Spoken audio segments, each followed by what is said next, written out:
Paşinyan Qarabağ itirməsinə rəğmən nə oldu?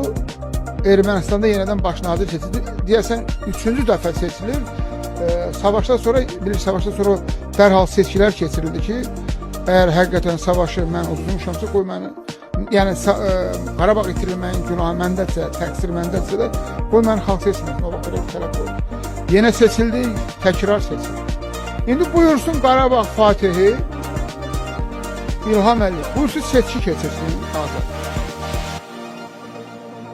Boynun ölçüsünü alsın. Burada ne var ki?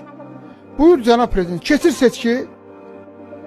Eğer həqiqətən Qarabağ Fatihiyəsənsə, eğer həqiqətən xalq səni sevirsə, həqiqətən xalq keçir seçki, nə gözəl.